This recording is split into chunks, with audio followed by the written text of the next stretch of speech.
sempre nos traz por sempre da vontade dele, não é? Quando falou assim, Paulo não funciona, a internet não funciona, vocês não louvam sem música, não. Louvem o Senhor. E o Senhor, ele sempre nos traz para uma novidade do Espírito dele. Porque não é como nós queremos, como ele quer. Amém? Eu louvo a Deus pela vida das irmãs e agradeço. Porque vocês sempre estão dispostos a servir o reino, né? Amém? Louvado seja o nome do Senhor Jesus. E convido a irmã Cláudia, missionária Cláudia Nascimento. Ela vai trazer uma palavra para nós essa noite.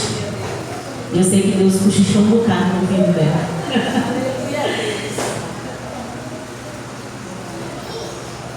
Aleluia! O tempo de intimidade com Deus faz assim, né? Deus até cochicha no ouvido da gente, né? Aleluia, Deus! Pai, em nome de Jesus, aqui está a tua serva, Senhor. Tão comprometida com o teu reino. Ó Deus, em nome de Jesus, eu te peço que essa noite, Senhor, o Senhor venha tomar a mente da tua filha cativa a ti. E que ela venha, Senhor, obedecer o comando do teu Espírito Santo. Em nome de Jesus, Pai, fala conosco, Pai, através da tua serva, usar ela como instrumento nas tuas mãos. Um instrumento poderoso, Pai, essa noite aqui, nessa igreja Sinai, de quilômetro 3. Em nome de Jesus, te agradecemos por tudo. Amém, Senhor.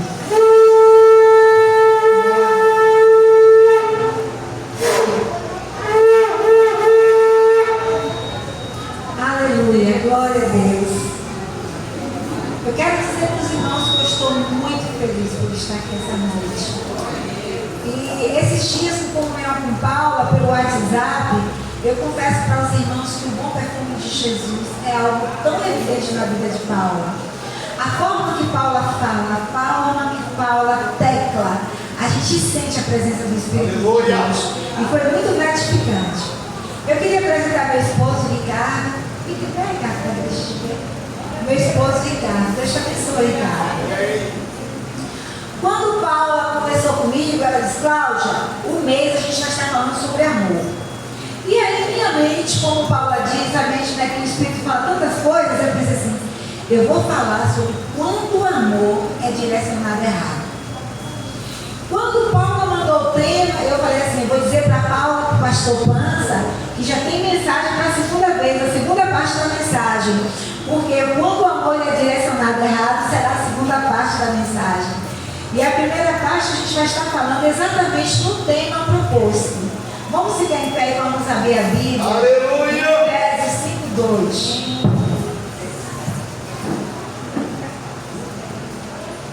Efésios 5:2.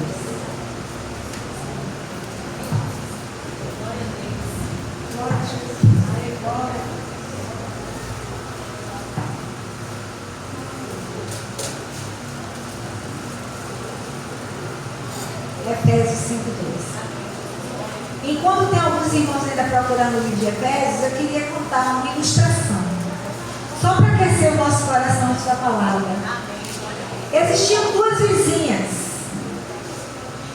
e uma vizinha tinha uma condição financeira melhor do que a outra, e sempre tinha aquela rixa entre a vizinha rica e a vizinha com menos condição financeira. Um certo dia, a vizinha rica, ela chamou uma das suas funcionárias e disse: vá até a casa daquela vizinha e leve esse cesto. Tinha um cesto coberto com um lindo pano. Chegando lá, que a vizinha até se surpreendeu: eu ganhei um presente daquela vizinha, ela está querendo ter uma boa amizade comigo. Quando ela levantou o tecido, tudo que tinha dentro daquele cesto não prestava. As roupas não serviam mais para uso, tinha frutas estragadas, comida que não tinha mais data de validade, nada prestava. Ela deu tempo, orou e disse para a secretária: aguarde um minuto e eu já volto. Ela pegou aquela cesta, limpou, deu um brilho, foi no seu pomar, no seu jardim, tirou várias flores, encheu de flores e colocou o tecido. Quando a outra vizinha mandou Paula o cesto, ela disse o seguinte: a gente recebe o que merece. E como a patroa mandou, a moça entregou a cesta com tudo que não prestava dentro e disse: nós recebemos aquilo que merecemos. Quando vizinha cristã pegou as flores, encheu o cesto de flores e colocou aquele belo tecido. Ela mandou dizer a seguinte frase: nós damos o que temos. Aleluia! Nós vamos estar ouvindo essa palavra do Senhor nessa noite com essa reflexão. O que nós temos no nosso coração? Às vezes a gente revida, não é verdade? Tem tanta amargura dentro do coração e a gente revida. Aquela vizinha cristã, ela poderia revidar, mandar devolver o que veio, mas ela escolheu dizer: eu vou dar aquilo que eu tenho doçura, eu tenho paz, eu tenho flores. Então nós damos o que temos. Vamos agora ler o texto de Efésios 5. Eu quero pedir licença para ler o 1 e o 2, porque eu amo quando o texto desafia a gente ser igual a Deus. Vamos lá, irmãs? Vamos ler de forma uníssona, todas nós juntas, 1 e 2 de Efésios 5. Sede, pois, imitadores de Deus como filhos amados, e andai em amor, como também Cristo vos amou e se entregou a si mesmo por nós, em oferta e sacrifício agradável a Deus, em cheiro suave. Que o Senhor aplique esta palavra aos nossos corações. Podeis assentar. É muito bom a gente normalmente refletir o papel de fundo do texto que nós lemos. Quando Paulo escreveu essa carta aos Efésios, que é a igreja na cidade de Éfeso, essa carta é conhecida como a carta da prisão, uma das cartas da prisão. Por quê? Paulo estava em cadeias. Na sua última viagem missionária, quando o Espírito Santo direcionou para Paulo seguir a viagem, porque ele tinha propósito em Roma, a Bíblia diz que Paulo ficou preso em Roma em uma missão, em uma prisão domiciliar. E nesta missão em prisão, por que eu digo missão? Porque independente do que você está passando, existe um propósito de Deus. Paulo estava na prisão, mas ele não ficou de braços cruzados. Ele escreveu esta carta para a igreja de Éfeso. E agora você pergunta: qual o sentido desta carta, Cláudia? Esta carta, ela mostra a supremacia do corpo de Cristo. Quando a gente lê Colossenses, a gente vê a supremacia de Jesus como cabeça da igreja. Quando a gente lê a carta de Efésios, a gente vê o corpo de Jesus, Cristo como cabeça e a importância do seu corpo. Essa é uma carta doutrinária. Muitos estudiosos dizem que essa carta é tão importante como a carta de Romanos. E olha que a carta de Romanos é conhecida como o Evangelho segundo Paulo. Então a carta de Efésios é uma carta importantíssima. O tempo que Paulo passou em Efésios, foi totalmente diferente do da outras igrejas. A viagem missionária de Paulo durou 12 anos. Eu acho que vou fechar aqui porque o vento está competindo conosco. Quando a gente for abrir a Bíblia, a gente abre. Foi um tempo muito precioso. 12 anos de viagem missionária, 3 viagens missionárias. Em 12 anos de viagem missionária, ele ficou 3 anos na cidade de Éfeso. Só para os irmãos terem ideia como Paulo investiu na cidade de Éfeso. Se a gente quer saber um pouquinho mais sobre esse tempo missionário, a gente pode ler no livro de Atos 19, e quando ele chama também a liderança de Éfeso em Atos 20. Mas em Atos 19 mostra um verdadeiro avivamento que houve em Éfeso. Éfeso era uma cidade metropolitana, 300.000 pessoas.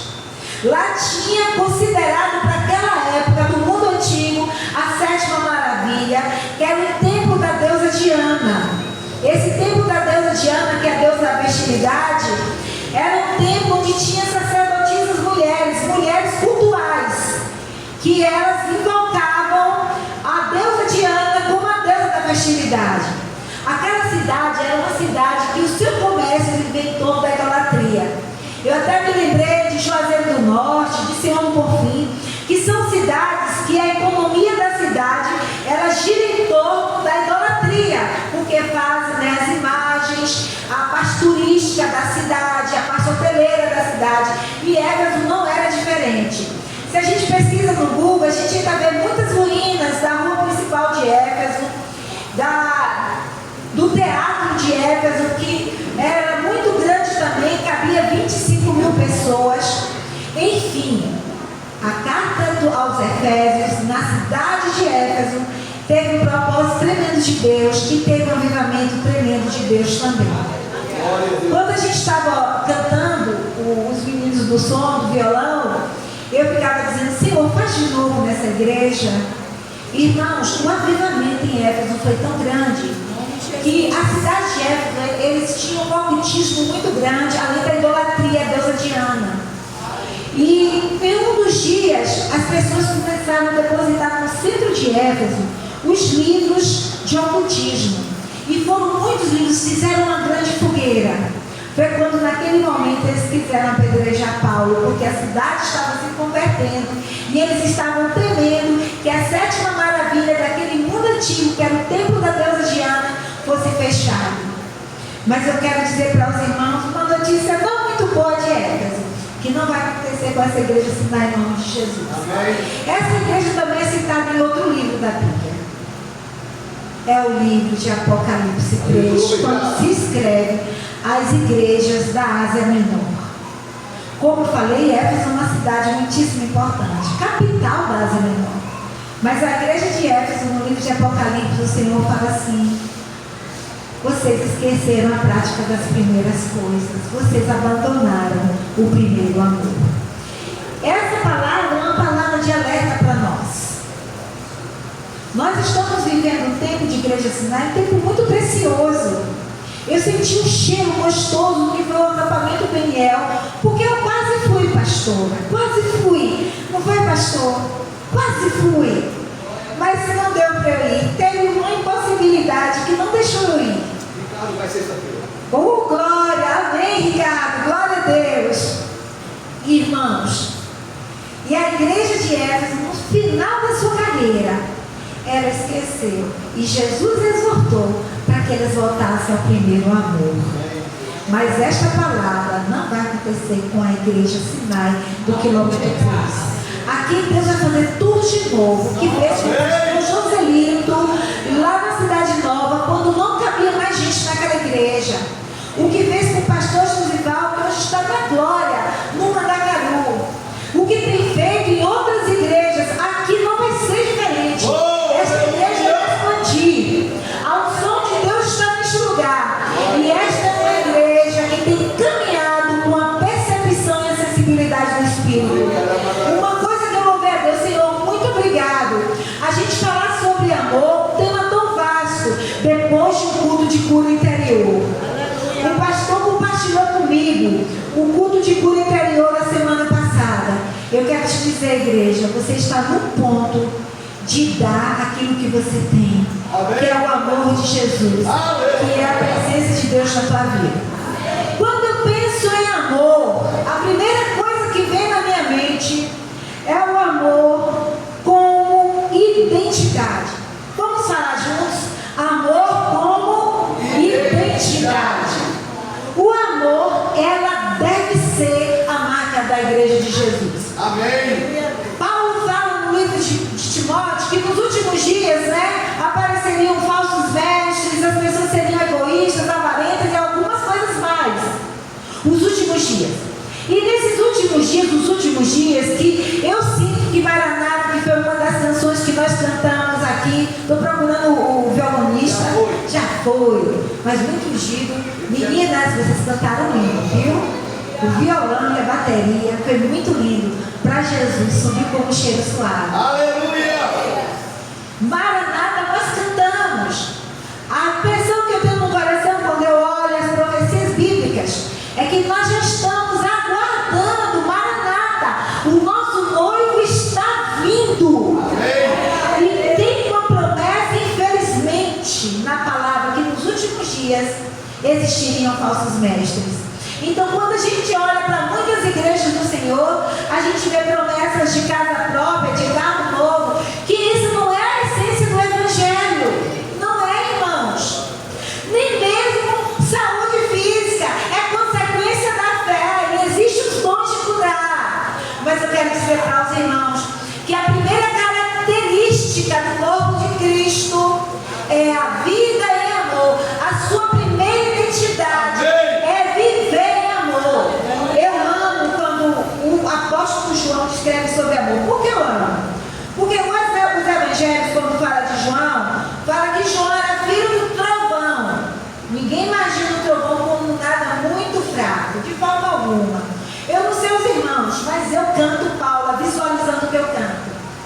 Nós cantamos uma música aqui hoje, profundamente teológica, que ela começa assim: na porta da casa mais simples, onde o anjo da morte não entra, a estrada que aponta para o mar, o vento que abre o caminho a você, mais perto do monte, mais perto da morte, o medo quer me parar. Então eu clamo: Moisés, suba em meu lugar. Sabe o que isso quer dizer, irmãos? O grande livramento e a caminhada do povo no deserto. Quando o anjo da morte não entrou na casa mais simples e veio a primeira Páscoa, ali no início, na última praga, que foi a praga dos primogênitos, o anjo da morte não tocou na casa mais humilde, porque tinha sangue. O vento que aponta o caminho, eles estavam em frente ao Mar Vermelho. O vento veio e apontou o caminho. Andem pés secos em pleno Mar Vermelho. Mas quando Deus se revelou para o povo naquele monte Sinai, com um vento forte, com nuvens negras, com trovões, o povo diz: eu estou com medo da glória, Moisés. Quanto mais perto da glória, perto da morte, porque eu não tenho vida para ver a glória do Senhor. Suba em meu lugar. Mas eu quero te desafiar, a igreja Cidade do quilômetro 3, quando você cantar essa música, você diz: Senhor, eu não tenho medo da tua glória, porque eu estou com vida no altar. A tua glória não vai me fulminar, mas perto da glória eu quero estar. Assim como o Senhor fez com Moisés, faz de novo com a minha vida. Quando eu canto esta canção, é isso que eu clamo ao Senhor. E aí, voltando para João, apóstolo, filho do trovão. Esse filho do trovão, quando encontrou com o Espírito Santo, ele passou a ser chamado de apóstolo do amor. É isso que faz uma vida cheia de Deus. Ela é transformada e é conhecida como o apóstolo do amor. Veja o que João fala no capítulo 4, não precisa abrir, não, somente ouça. Amados, amemos-nos uns aos outros, porque o amor é de Deus. E qualquer que ama é nascido de Deus e conhece a Deus. Aquele que não ama não conhece a Deus, porque Deus é amor. Os irmãos agora entendem quando eu falo que a primeira marca do cristão é o amor? Essa é a minha, a sua identidade. Eu, Cláudia, nasci de Deus. Se meu pai, ele é amor, e o versículo 1 de Efésios 5 fala o quê? Sede, pois, imitadores de Deus. Se eu sou filha de Deus, eu sou continuação do amor revelado de Deus na terra. Quando eu penso em amor, gente, eu tenho liberdade até 9, né, Paula? Até 10 para as 9? Pode ficar à vontade. Pode até meia-noite, tem noite. Gente, então deixa eu contar um segredo para vocês. Paulo, ele dava aula na escola de Tirana. Leia o livro de Atos, é emocionante. Fala da igreja de Corinto, fala da igreja de Roma, fala da igreja de Éfeso. É uma delícia. Leia, e quando você chegar naquela história, dá uma fechadinha, abre lá em Éfeso, lê tudo em Éfeso e volta.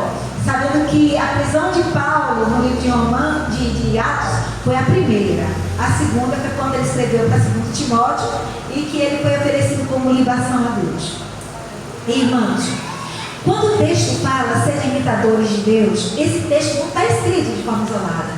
Se a gente for olhar os textos anteriores, porque quem escreveu capítulo, versículo, tema da perícope, foram os homens teólogos que estudaram a Bíblia, mas na verdade é um texto único. E nesse texto diz assim: olha, não entristeçais o Espírito Santo, não é para mentir, não é para roubar. Tem uma série de instrução de como viver a vida de Cristo.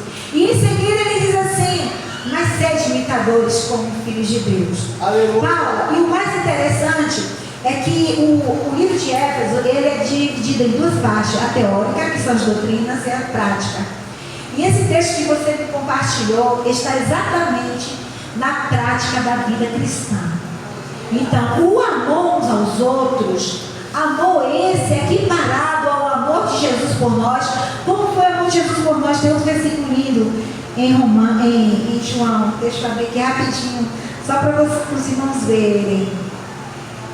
O 3,16 é porque Deus amou o mundo. E o 4,16 é: e nós conhecemos e cremos no amor que Deus nos tem. Deus é amor. E quem está em Deus, Deus é amor. E quem está em Deus, quem está em amor, está em Deus e Deus nele. Os irmãos estão entendendo o que é viver em amor? Quando eu tenho atitude de amor, quando eu demonstro a minha identidade de amor, seja para o não cristão, seja para meus irmãos na igreja, seja para meu esposo Ricardo, seja para meus familiares, para meu irmão querido Neemias, que não veio, eu fiquei olhando para trás para ver se ele me fazia uma surpresa, mas não fez.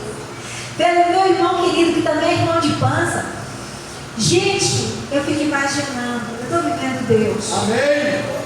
Nesses dias difíceis, onde o amor de muito esfriaria, como diz Mateus 25, o meu amor, o seu amor que vive a palavra do Senhor, não está esfriado. Aleluia. Aqueles que dizem que nos últimos dias teriam falsas doutrinas e a palavra de Deus seria como comichão nos ouvidos, as pessoas não aguentariam ouvir, a gente vai estar se deleitando no verdadeiro significado que é Deus é amor. Quando eu penso em amor, irmãos, não tem como eu não pensar na igreja primitiva, pastor. Olha só o que é a igreja primitiva, como a igreja primitiva, que se a gente tem um exemplo a seguir de igreja, é a igreja primitiva. Eles aprenderam diretamente com o Espírito Santo como ser igreja. E no capítulo 4 de Atos diz assim: e era o coração e a alma. Irmãos, e era o coração e a alma. É muita unidade. Significa, gente, eu não vou falar o nome, eu só conheço só Paula, pastor Pança, Ricardo e a pastora que eu beijei. Eu olho para a pastora e digo: eu e a pastora, nós temos o mesmo coração e a mesma alma. Eu falei a pastora porque eu creio que você está no ministério, tem vida no altar.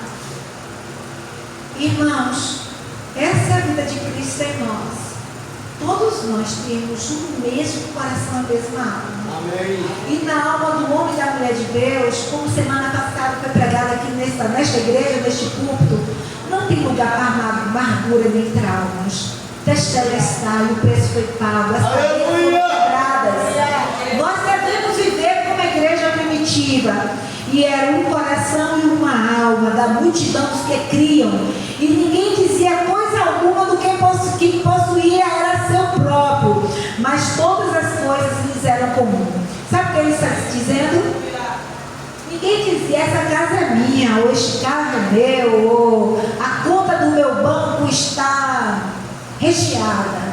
Eles entendiam que tudo era de todo mundo. No versículo, capítulo 4, no versículo 35, no versículo 34 e 35 diz assim: não havia, pois, entre eles necessidade alguma, porque tudo que possuíam, herdades ou casas, vendendo-as, traziam o preço de que fora vendido e os depositavam aos pés dos apóstolos.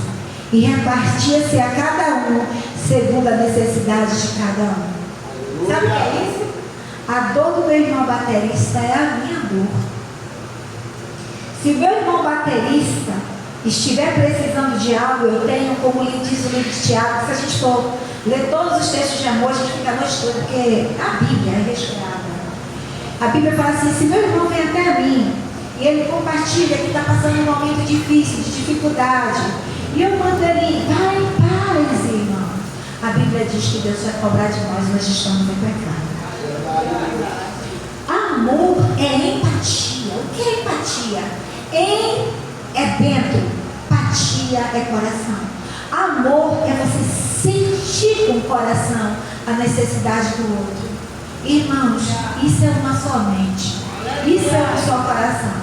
De repente você diz, mas eu não tenho para dar. Eu posso te falar uma novidade sobre dar no reino de Deus? No reino de Deus, um não é mais dois, um mais um não é dois. No reino de Deus, 1 menos 1 é igual a 2. Passa da uma Kombi e ganha. Eu esqueci o nome do carro. A casa. Foi a casa. 1 menos 1 é igual a 2. Se a gente for até se analisar no nosso português, no nosso latim, dar. O que seria dar? Dom de adquirir riquezas. Você não precisa ter para dar. Você precisa dar para ter. Aleluia! Essa é a minha filosofia de vida.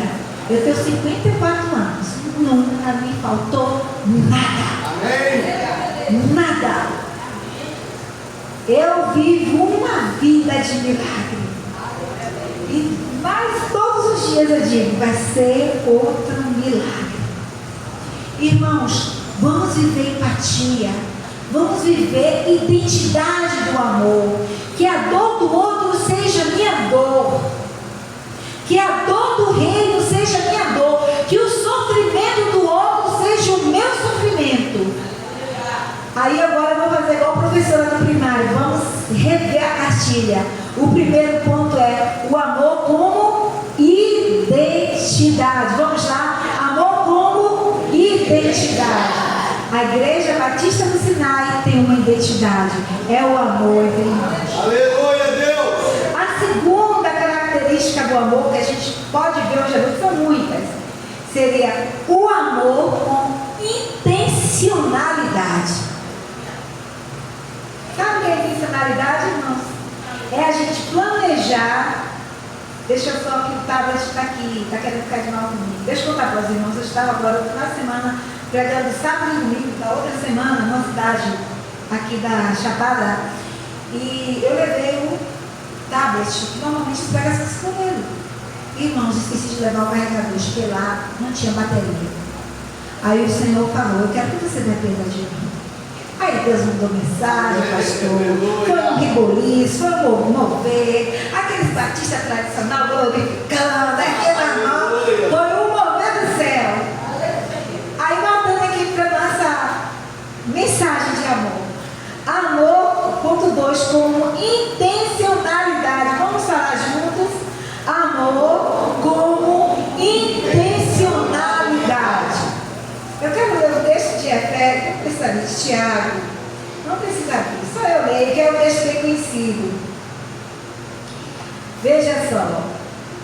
Esse aqui foi o texto que a gente acabou de citar, não é este, claro.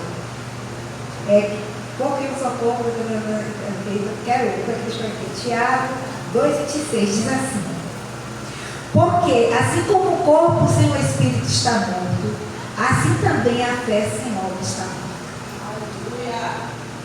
Amar com intencionalidade. Quando eu saí de casa, eu pensei assim, será que Paulo calça 36 ou 37? Falei para meu esposo, vou levar uma sandália para Paula. Como eu não vejo Paula com colares e brincos, eu vou levar a sandália mais discreta. Mas ela vai amar. Eu amei Paula com intencionalidade. Amém. Eu pensei em você, Paula, e eu quis te fazer feliz. Eu falei assim, eu vou ministrar Paula com intencionalidade. Glória a Deus.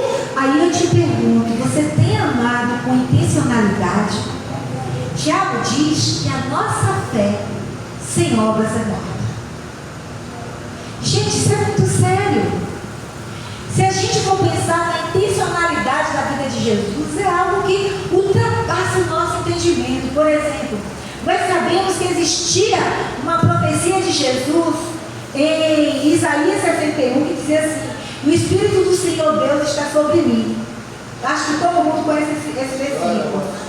Quando Jesus chega em Lucas 4, olha o que é que Jesus exatamente ele fala. Lucas 4, 18. Ele está na sinagoga, ele abre os pergaminhos e começa a ler.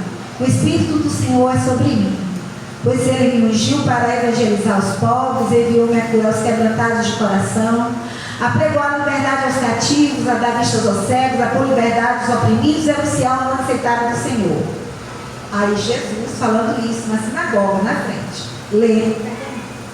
E ele diz o seguinte: e encerrando o livro e tomando a dar ao ministro, assentou-se. E os olhos de todos na sinagoga estavam Isso. nele. Ou seja, todo sábado na sinagoga existia esse estudo bíblico. E Jesus era um rabino. Jesus lê exatamente Isaías 61. Quando Jesus entrega a palavra ao dirigente da sinagoga e senta na cadeira, existe um detalhe muito importante.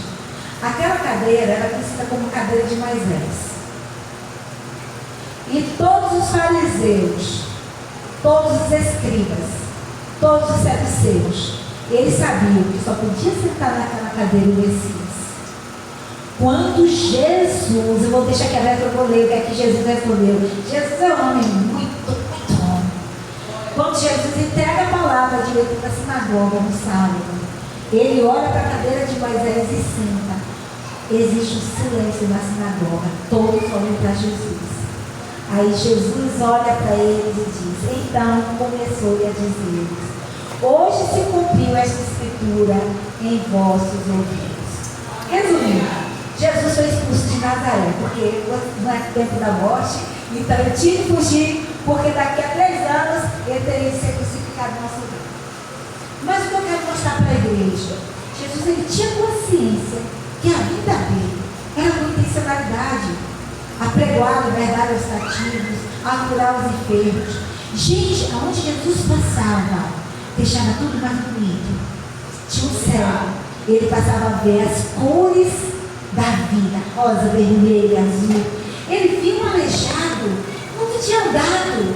Ele tocava no aleijado, ele saía saltitante, pulando. Ele viu uma pessoa leprosa que ficava do lado de fora da cidade, não podia ter convívio social. Ele curava o leproso e mandava o leproso viver em sociedade. Ele viu uma viúva de mãe chorando, foi lá e ressuscitou seu filho. Irmãos, Jesus viveu com intencionalidade. Quando ele lê esse livro de Isaías, em Lucas 4, ele lê com intencionalidade, quando ele sente e diz: eu sou o Cristo, eu vim para pregoar o ano aceitável do Senhor. Aleluia! Eu te pergunto, Igreja Batista do Sinai, você sabe por que você veio? Por que você está neste mundo? Você tem vivido uma vida com intencionalidade?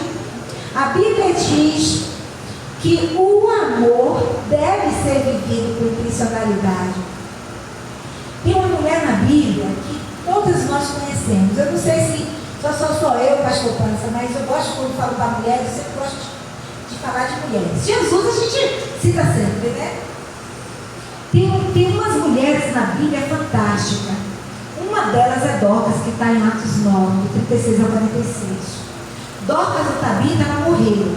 Gente, eu quero mostrar para vocês o que é as boas obras de quem tem uma vida no altar. A Bíblia diz que no enterro de Talita, as viúvas, as mulheres, que Talita vestia, porque ela era costureira, e não tinha pasme, nem costura reta no overlock, era tudo manual, igual a sandália que tu vai calçar. Era tudo manual, as túnicas feitas na mão. A Bíblia diz que aquelas mulheres, de comum acordo, todas foram vestidas com as túnicas que Dorcas ela havia feito e dado para essas mulheres. Essas mulheres começaram a chorar. Irmãos, o céu devolveu Dorcas para a terra por conta das boas obras e da saudade que Dorcas deixou. Os irmãos entendem que o choro das mulheres foi saudade de uma mulher que tocava a alma delas com amor e com boas obras, com intencionalidade de dividir o que tinha, com intencionalidade de fazer a vida daquelas mulheres mais leve e feliz. Isso é intencionalidade. Irmãos, a Bíblia fala em Juízes 4 de uma outra mulher também que todos nós conhecemos. Inclusive eu chamei tanto para a Débora vir hoje. Débora chegou até confirmada até 6 da tarde. Aí depois apareceu visita, ela não veio. Débora Juízes 4. Débora era uma mulher como eu e você. A Bíblia fala que era esposa de Lapídote ou Lapidote, independente de como você fala. Débora era dona de casa, Débora era esposa. Mas a Bíblia também fala que a geração depois de Josué, eles não tiveram contato mais com aquela lei da Torá, que em Deuteronômio ela é lida a segunda vez para a segunda geração que saiu do Egito. A segunda geração que saiu do Egito está em Josué. Juízes é a terceira geração que saiu do Egito. Essa terceira geração já não temia Deus. A palavra diz que eles faziam o que queriam. Quando Débora olha aquela multidão, sem pastor, Débora, ela não se contém. E olha que ela é uma mulher como eu e como você. Porque eu sou boa dona de casa, boa cozinheira, boa esposa. E pelo menos eu me esforço, né, cara? Quando não bota sal demais, né? Veja só, gente. A gente é tudo isso. Mas eu quero dizer só um detalhe de Débora. E Débora, mulher de Lapidote ou Lapidote. Débora, mulher profetisa, mulher de Lapidote, julgava Israel naquele tempo. E habitava debaixo das palmeiras, nas montanhas de Efraim. E quem ia até ela? E os filhos de Israel subiam a ela a juízo, ou seja, para consultar. Débora vê que Israel está desmantelado. Débora, tem o que? Intencionalidade. Eu quero ser a resposta de Deus para esse povo.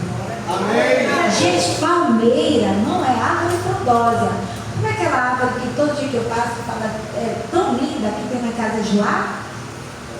Gente, lá em casa tem um pé de Joá. É um espetáculo. A copa da árvore dá para assim. Muita gente, dá até para a gente fazer um culto ali debaixo da copa da árvore. Mas, gente, no caso de Débora, palmeira não.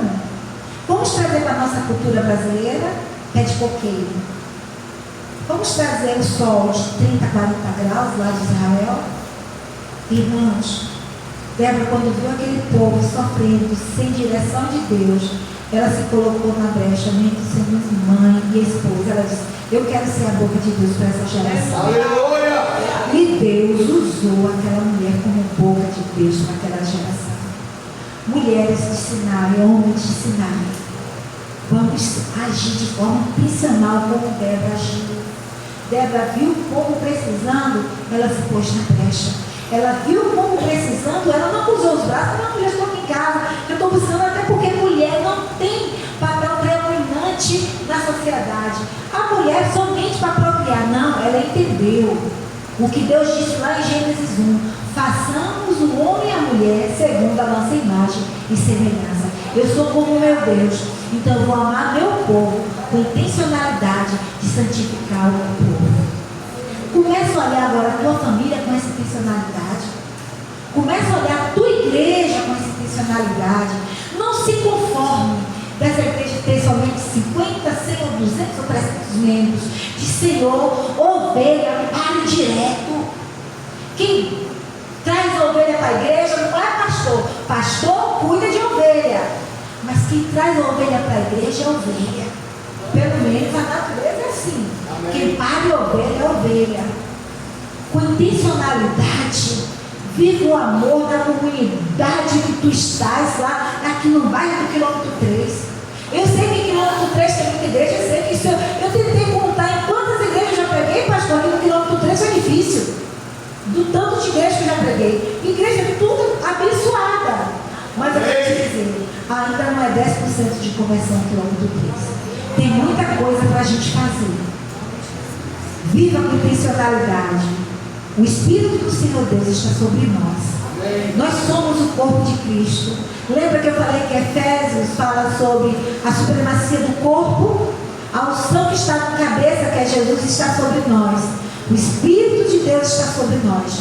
Vamos amar com intencionalidade a família, os vizinhos e o corpo de Cristo aqui, que é a igreja final. Amor com intencionalidade. A gente só fez pra cá o amor com intencionalidade e amor, é isso não, agora está certo. Nós falando sobre amor como identidade, amor como intencionalidade e amor com profundidade. Amém. Vamos falar juntos? Amor como identidade, amor com intencionalidade e amor com profundidade. Eu quero apresentar uma mulher na Bíblia fantástica, que amou. Ela amou tanto que ela abriu mão da vida dela, de casar, de tudo. Eu vou ler aqui para vocês rapidinho. É Lucas 2. É a profetisa Ana. Quando ela ficou viúva, vamos dizer que aquelas mulheres daquela época, elas casavam com 13, 14 anos. Ela ficou viúva. Ao invés de tentar um segundo casamento, a Bíblia diz que ela se consagrou para Deus e viveu todos os anos da vida dela no templo, só adorando ao Senhor. E aos 84 anos ela viu uma criança de 8 dias indo ser circuncidada no templo. Quando ela olha aquela criança, ela diz: o meu Messias veio.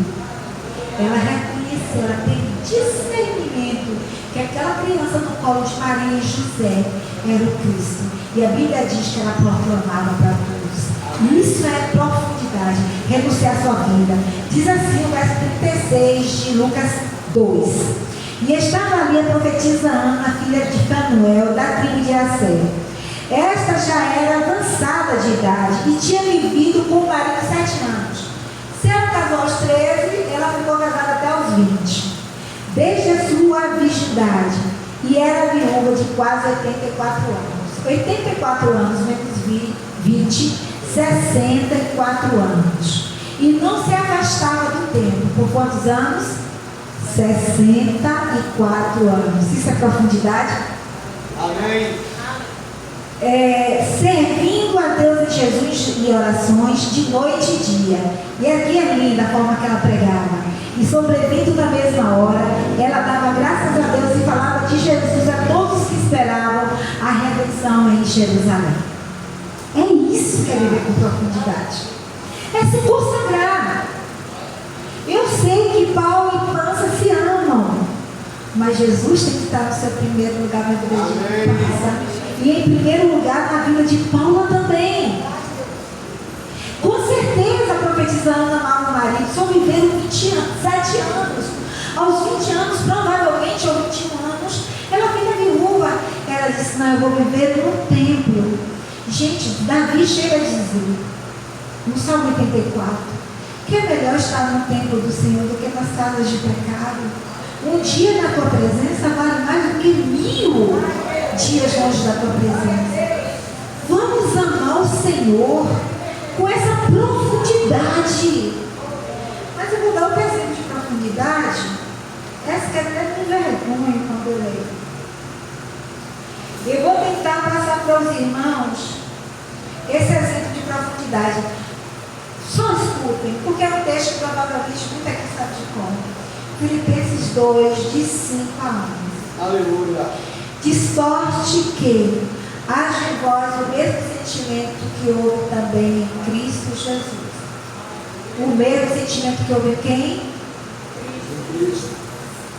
Que sendo ele em forma de Deus, não teve por usurpação ser igual a Deus. Qual era o formato de Jesus? Em forma de... Eu quero a igreja repetindo, eu vou ler o versículo de novo, porque isso aqui é muito profundo, é amar com profundidade. Amém. E a gente não merece, a gente não merece, a gente não merece. Que sendo em forma de Deus, não teve por usurpação, por orgulho, o ser igual a Deus. Jesus tinha forma de... Não. E sendo em forma de Deus antes, aí é a profundidade. E sendo em forma de Deus, antes de Jesus vir ao mundo, Jesus tinha um formato. Ele era igual Deus Pai, Deus Espírito Santo. Quem está dizendo é a Bíblia, e eu creio em tudo que a Bíblia diz. Amém. E sendo em forma de Deus. Gente, Jesus tinha uma forma antes de vir para a terra. Ele era Deus, como ele é Deus, como ele veio como Deus, através do Espírito Santo, e veio como homem por causa da genealogia de Maria, que veio de Davi, que veio de Adão, e que Adão veio de Deus, tudo veio de Deus. Deus. Mas nós vamos agora ver a profundidade do amor de Jesus por nós. Aniquilou-se. Mas aniquilou-se. O que é aniquilar? É acabar. Aniquilou. Aniquilou, morreu. Não tem mais. Gente, Jesus, como Deus, ele se esvaziou. Ele se esvaziou. A gente escuta quando criança o príncipe que se formou em sapo, não é isso? Aqui a gente não tem crianças hoje. Mas a gente escuta essas histórias da nossa infância. O príncipe que transformou em sapo. Mas ele não continuou sendo sapo. Com o beijo da princesa ele voltou a ser príncipe. Jesus, ele se aniquilou, ele morreu. A si mesmo, tomando a forma de servo. Gente, esse servo aqui, quando a Bíblia fala servos, é doulos. É escravo mesmo. Escravo. Isso na nossa cultura não existe mais. Apesar que tem uma pessoa de Deus que eu conheço com o Ricardo, falou, Ricardo, essa pessoa trabalha como escravo e ganha como escravo. Meu coração parte. Tem ainda pessoas que exploram de pessoas. Mas o fato é que nesse contexto aqui do livro de Filipenses, era escravo mesmo. Ele veio para ralé. Ele nasceu numa estrebaria. A gente pensa como hoje, mas lá em casa tem galinheiro, Paula. Mas o Ricardo zela das galinhas para não pegar bobo. Ele troca areia. Eu creio que passa também lá, que eu já fui no paraíso de vocês lá. É mais bonito do que lá em casa, mas lá em casa é muito lindo também. Veja só, Ricardo zela. Mas a estrebaria que Jesus veio não era da estrebaria dos nossos dias, não. Era fétido mesmo. Era úmido. Jesus dormiu numa manjedoura, num lugar que aqueles animais sujos comiam as suas rações, os seus capins. Veja a que ponto Jesus se humilhou por amor. Isso é profundidade. A profetisa Ana, ela renunciou uma vida inteira, de 20 anos a 84. A gente não sabe por quantos anos ela morreu, mas a Bíblia diz que até os 84 ela aguardava a vida do Messias. A Bíblia diz que Jesus veio em forma de servo, fazendo semelhante agora aos homens. É até triste pensar. Vem aqui, Batista. Se a gente for imaginar Deus, a gente vai ver um trono cheio de glória. A Bíblia fala no Apocalipse que no céu não haverá sol, porque a glória do Senhor vai iluminar toda a cidade. Quando a gente pensa em Deus Pai, a gente pensa em glória, em esplendor. E a Bíblia diz que Jesus, ele tinha a mesma glória e esplendor de Deus. Mas o texto que a gente acabou de ler diz assim: ele aniquilou-se a si mesmo, abriu mão, tornou forma humana. Hoje Jesus tem esse formato, irmãos. A diferença com o corpo ressurreto, porque como o apóstolo do amor fala em João, quando Maria fala assim: jardineiro, onde você colocou o meu Senhor? Ele diz assim: Maria, ela Rabone. Ali ele estava com o corpo glorificado. Ele podia passar de uma parede para outra. Mas hoje Jesus, ele tem cabeça, ele tem olhos, boca, braços e pés. Ele abriu mão de uma vez por todas de ter a forma de Deus. Poder sentar mesmo. Os irmãos entendem a gravidade, a seriedade, a profundidade do amor de Jesus por nós? E o que nós temos feito por Jesus? A gente tem de amar Jesus. O texto que Paulo me deu diz que a gente tem de amar como Jesus amou, de forma sacrificial. E o nosso amor tem de subir ainda com um cheiro agradável a Deus. Vamos para a última ilustração. Teríamos muito mais coisa para falar, porque amor é muito vasto, né, pastor? Conta-se uma história de dois irmãos. Eles tinham um relacionamento maravilhoso. Gente, se eu pudesse nascer de novo, eu escolheria os mesmos pais e meus mesmos irmãos. E esse homem, ele era assim com a família dele. O pai morreu, só ficou ele e o irmão. dia eles tiveram uma briga tão feia e Satanás semeou uma amargura e eles quebraram o relacionamento. Relacionamento continuado por anos. Eles quebraram o relacionamento. O irmão mais novo, com menos maturidade, chama o carpinteiro, o serralheiro e fala: olha, eu tenho muitas madeiras de eucalipto. Eu quero que você construa nessa parte da minha casa, que é a parte da casa do meu irmão, me construa uma imensa barreira de eucalipto, porque eu não quero mais acordar de manhã e ver a casa do meu irmão. E ele deu bom dia. Você entendeu? Eu entendi. Você entendeu que é de eucalipto? Entendi. Você entendeu que é uma barreira que eu não vejo a casa do meu irmão? Entendi. E ele saiu. O carpinteiro começou a trabalhar, a talhar na madeira, unindo uma a outra, fazendo da melhor forma que ele poderia fazer. Quando ele terminou o trabalho, ele viu uma linda ponte no rio que dividia as duas fazendas. E quando o filho mais novo chega, ele ficou sem palavras, porque ele disse: eu não tinha andei tu fazer um muro para me separar do meu irmão, e tu faz uma ponte ligando esse rio que separava a minha propriedade da dele por uma ponte. Quando ele acaba de dizer, o irmão mais velho vem correndo e joga-se nos braços do irmão mais novo e diz: obrigada, meu irmão, por essa ponte. Eu não sei viver sem você. E naquele momento os dois choraram e fizeram as pazes. E aí eles, empolgados com aquela ponte muito bonita, chamou o carpinteiro e disse: dorme essa noite conosco, venha jantar conosco. O carpinteiro olhou para os dois irmãos e disse: não posso, não tenho tempo a perder, eu tenho outras pontes a construir. Aleluia! Igreja Batista, né? Do Sinai, Igreja Sinai. Eu quero dizer para os irmãos: construam pontes e não muros. Quando alguém vier fazer algum comentário ao teu ouvido, diga que você não quer construir, que Deus está te levantando com profundidade, para você ser cheio agradável. Porque o texto fala, no texto de Efésios, diz assim que Jesus Cristo teve cheiro suave. Cheiro suave foi o texto de Gálatas, Coríntios, depois. Olha só, gente, olha o sacrifício de Jesus. Se entregou a si mesmo em oferta e sacrifício em cheiro suave. Sabe o que significa cheiro suave? No Velho Testamento, quando tinha os holocaustos, e isso também seria um outro assunto com outro dia, que queimava ali aquele holocausto, seja para gratidão ou que fosse para confissão de pecados.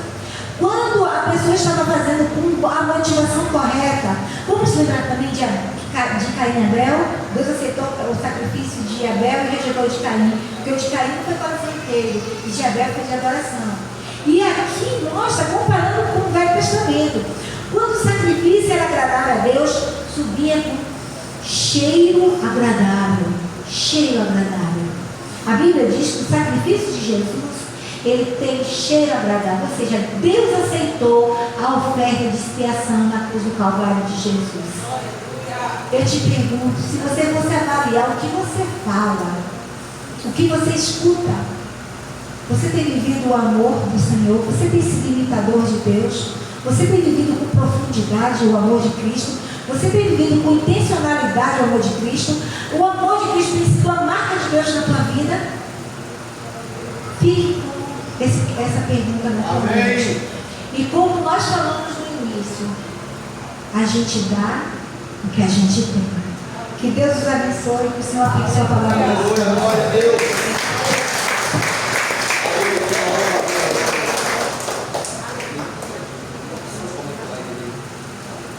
Vamos adorar o Senhor com palmas. Louvar a mão do Santo Deus. Eu quero convidar aqui no altar a pastora Ionara para ela fazer a oração final. E as irmãs Ana, Célia e Rosana, que vão entregar algo aqui à nossa irmã. Intencionalidade. Amém? Vamos amar com intencionalidade. E o Senhor ministrou ali atrás o quê? Quando for entregar, abraça ela e fala que ama. Não foi? Com intencionalidade.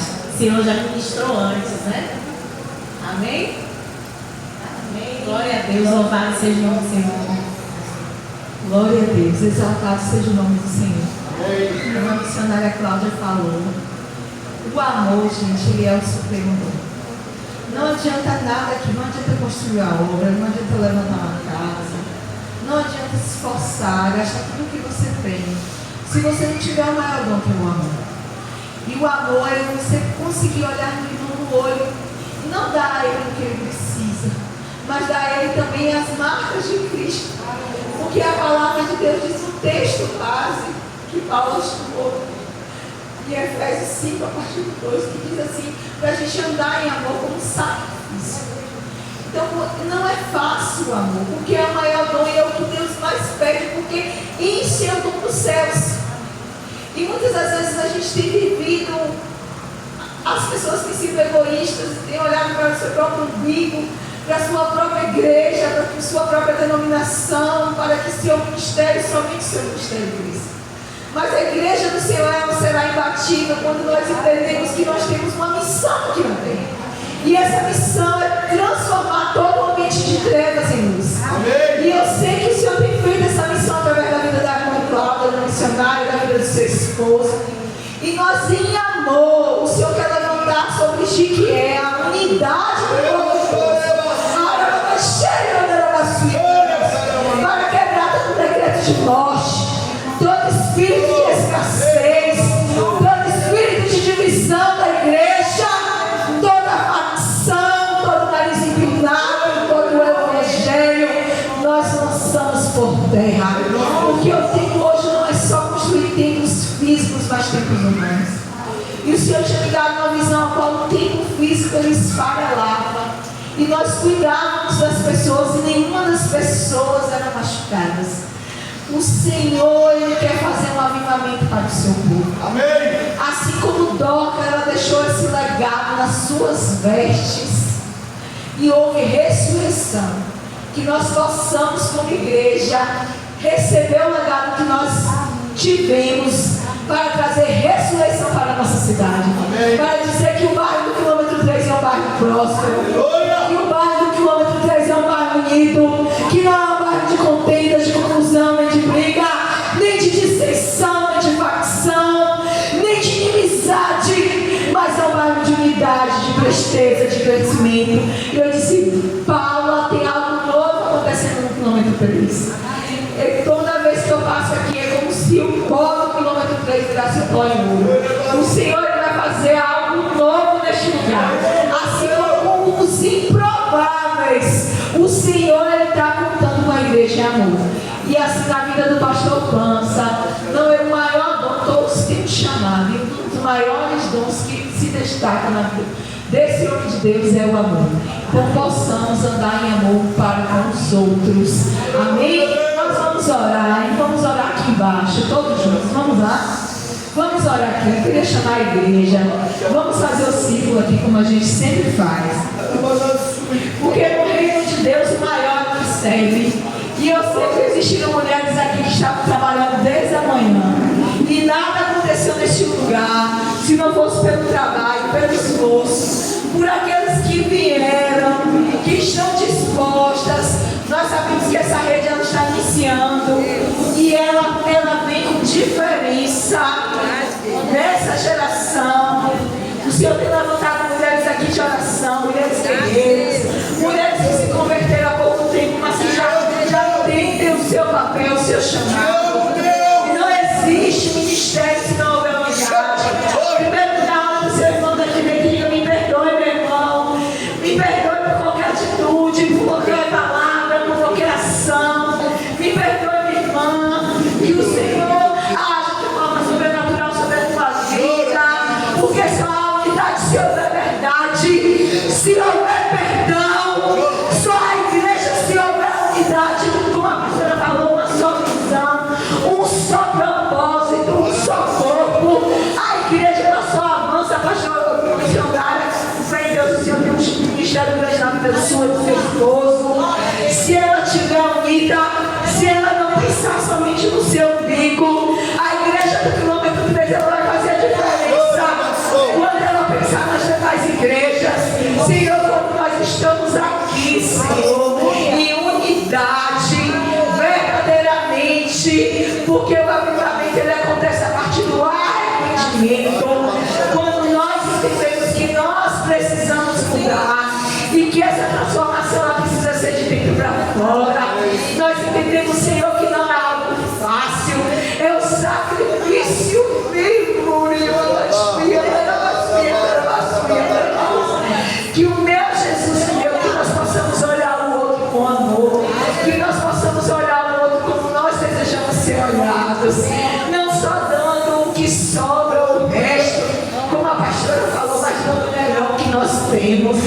cada um vai dar o que tem. E eu te digo, é o que tem, é o que tu tem, que o Senhor vai te usar para vencer a guerra. E Esther venceu a guerra com um banquete. Nós não sabemos, e não é cheia da muitas das vezes desvalorizamos o nosso serviço e aquilo que nós temos em casa. Pois eu te digo, minha irmã, o Senhor vai te abençoar com o que você tem em casa. O Senhor vai te prosperar com o que você tem em casa. Aquela mulher disse ao profeta quando disse: o que você tem, eu só tenho um pouquinho de azeite. Mas é isso que vai transportar. Há uma porção nova dos céus para ti. Há um tempo novo dos céus para ti. Seja transformante, que o Senhor levante Débora dessa geração, que o Senhor levante Anas dessa geração, mulheres que decidem estar no templo, mas que veste a casa, que dá um propósito aos filhos, que nenhum tipo de herdade, que nenhum dos nossos filhos se percam, que o nosso manto esteja estendido e renovado a cada ano, que o Senhor nos dê direção e sabedoria, para que a igreja desses últimos dias tenha um discernimento do tempo, das estações, que ela não se perca em seus próprios objetivos, mas que elas entendam, ela cheia, tenha cuidado,